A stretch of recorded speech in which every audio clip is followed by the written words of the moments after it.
the biggest attack in recent times from Ukrainian army. The large military base belonging to Russian Wagner Group has been completely destroyed. The explosions keep coming. Hundreds of Wagner soldiers were neutralized. HIMARS and MLRS systems continue to attack one after the other. Big blow to Russian army. The military base where Wagner soldiers were located was completely destroyed. Simultaneously, operations began in Luhansk and Donetsk. Russian military bases in Donetsk come under attack one after another. A rain of missiles from Ukrainian army. Russian troops suffered incredible losses. Moscow is trying to make up for its losses. The violence of the attacks in Luhansk has increased more than ever. As the Russian troops tried to make progress, Ukrainian army began major operations. Russia's most important unit has been neutralized. Major ground operations have begun. The head of Ukraine's Luhansk regional administration, Sergei Haidai, claimed that the headquarters of Russian mercenary group Wagner in the city of Kadiivka in the Luhansk region was hit. As Ukraine continues its attacks on Russian forces to reclaim its territory, Ukrainian forces allegedly hit the headquarters of Russian mercenary group Wagner in the city of Kadiivka in the Luhansk region.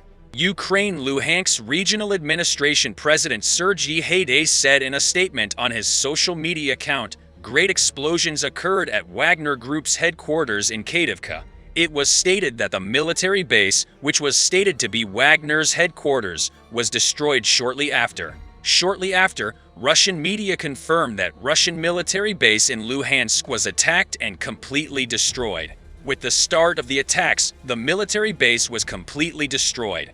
Preliminary investigations in this process show that at least 200 Russian soldiers were neutralized. Regional Governor Haidai, "We think 200 Russian soldiers have been neutralized. At least 350 Russian soldiers were wounded."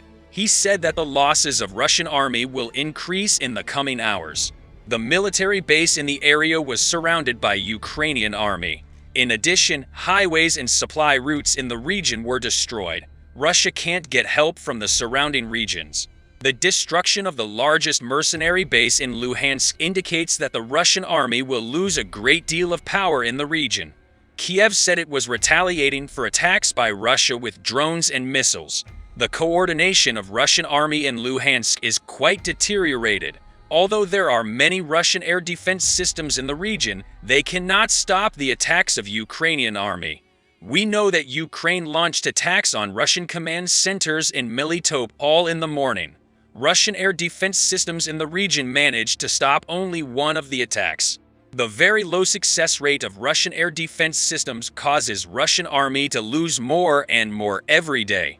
Air defense systems sent to Ukraine enabled Ukrainian armed forces to gain air dominance.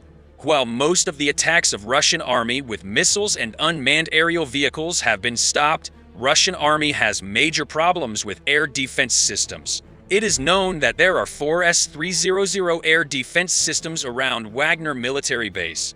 But the biggest reason why the Russians lost their air dominance is that the old generation radars are still in use. Russian radars are having great difficulty in detecting the new generation missiles. Therefore, air defense systems cannot stop attacks. In the published videos, it is seen that the Russian radars could not detect the missiles exactly. Radar systems cannot provide a complete lockdown to destroy the missile. For this reason, S-300 air defense systems in the region cannot respond to missile attacks. We saw the biggest example of this in Black Sea. As a result of the attacks carried out by the Ukrainian army with the Neptune missile, the flagship of Black Sea Fleet was destroyed. Admiral Makarov warship is equipped with more than 90 S-300 air defense systems. But as I mentioned, the inability of the radars to detect the missile prevents these air defense systems from taking action. Even if you have the most advanced air defense systems, if your radars are bad, it will be inevitable that you will be attacked. Moscow still does not work on this issue. In this process, I think that the attacks of Ukrainian army will increase. Numerous simultaneous operations were launched during the day. Ukrainian General Staff shared detailed reports on Russian forces. According to the statements made, Russian army lost 2 heavy battle tanks, 4 armored combat vehicles, 2 artillery systems, 11 unmanned aerial vehicles, and 6 fuel tankers. Russian armies suffered the greatest losses in the Melitopol and Luhansk regions. In addition, Ukrainian army carried out 11 attacks on Russian military bases in Donetsk. Ukrainian armed forces greatly increased its pressure on the Eastern Front. A Russian ammunition depot is believed to have been destroyed in the region as a result of the attacks, because as a result of artillery fire, flames rose from the region. Authorities claimed that an ammunition depot was destroyed in the area and the munitions depot exploded. At night, Ukrainian army again began to organize attacks with artillery units. It is known that Russian soldiers have been deployed to all critical areas in the region. In the early hours of the morning, 6 Ukrainian unmanned aerial vehicles conducted reconnaissance flights in the 4SAT region. After the reconnaissance flights, the Ukrainian artillery began to carry out direct attacks. Unmanned aerial vehicles collected a lot of images and information from area. This information was quickly transmitted to Ukrainian artillery and rocket units. After this process, Ukrainian forces carried out point-and-shoot attacks.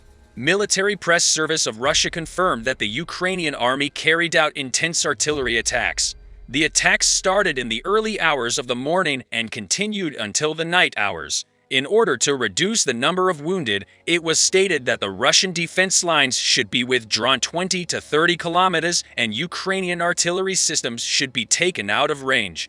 But there is no way for Russian forces to move, as there are many violent attacks.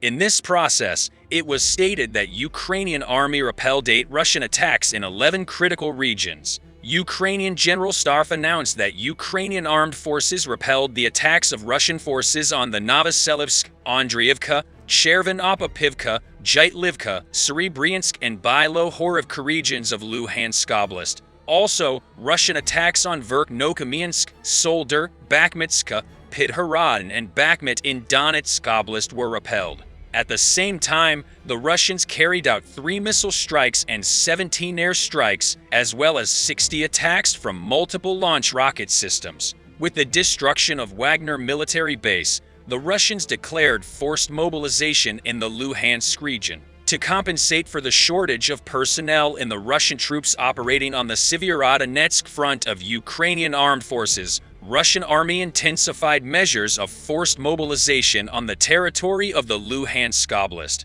He said that in the city of Krasny Lech, the number of Russian patrols checking men's documents, distributing enlistment notices, and taking them to conscription centers has increased significantly. As the violence of the war escalated at the front, British Ministry of Defense announced that Russia was in talks with Iran to buy more weapons. In the intelligence report published by British Ministry of Defense, it was stated that Iran's military support to Russia will increase in the coming months. In the published report, stating that Russia will supply ballistic missiles from Iran, since Russia's attacks on Ukraine, Iran has become one of Russia's biggest military supporters. Iran's support for the Russian military is likely to increase in the coming months. Russia is trying to acquire more weapons, including hundreds of ballistic missiles. In return, Russia provides Iran with an unprecedented level of military and technical support that transforms defense relations. If Russia succeeds in putting a large number of Iranian ballistic missiles into service, it will likely use them to continue and expand its attacks on Ukraine's critical national infrastructure. The problems between the West and the East are about to explode. Tension continues to rise. We have come to the end of another video. In the coming hours, we will continue to convey the developments to you quickly and accurately. We continue to inform you objectively about the events.